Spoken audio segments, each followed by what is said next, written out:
people to pass away in hospital. And I would say if I have 10 collections of deceased, 8 of them would be hospital removals, 1 of them would be from a care home, and 1 of them would be either a residential address where someone's gone home to die, or a hospice where people go to die for palliative care.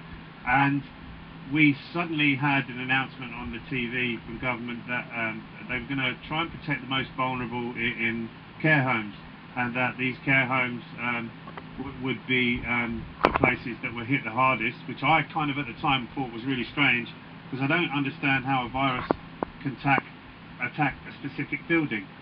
You know, it either is in community or it isn't in the community, and I kind of, you know, there was thing after thing, but that I just wasn't, they were saying that wasn't making sense on the coalface as an undertaker. So I got called every night for 3 weeks to care homes, and this was at a time when Matt Hancock, who's since been dismissed from government, had transferred all of the elderly in hospitals into care homes.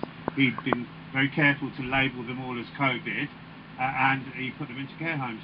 And I've since found out that at the exact same time, there was a 1,000% increase in the amount of midazolam sedative purchased at that time.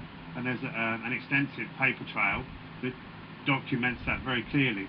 Now, I worked for the big funeral provider for 10 years who have 60% market share, and in that time I was never ever called to a care home 3 consecutive nights.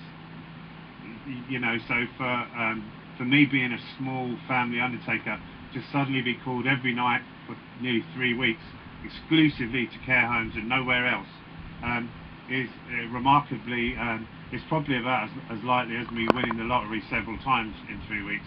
It just doesn't happen, it's impossible. I would hasten to add that all of those people were labelled with COVID. I never saw a doctor in attendance once.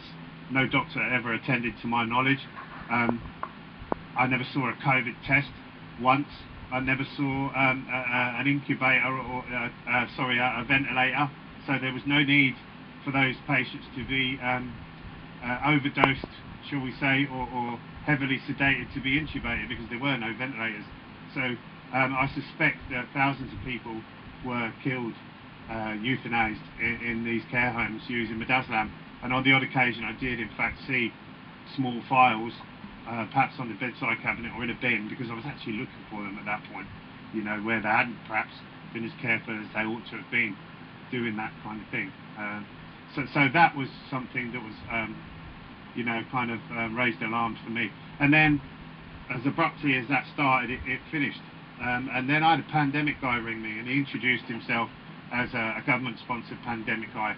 And he told me that as a funeral director, his job was to call all of the funeral directors in the area, and he was to collate the numbers of deceased. So first of all, he would ask me, for example, what my capacity was at the funeral home. So how many I could hold here at the funeral home, how many I'd picked up that week, how many were COVID, and how many, you know, where they'd come from, kind of thing. So it wasn't really very long. He used to call every Monday. He almost immediately started steering me, and by that the conversation would go much like, I picked a guy up from a care home that was in his 90s. He'd had a full life, no doctor in attendance, no COVID test. He wasn't a COVID death, it was a natural death of a guy of 95.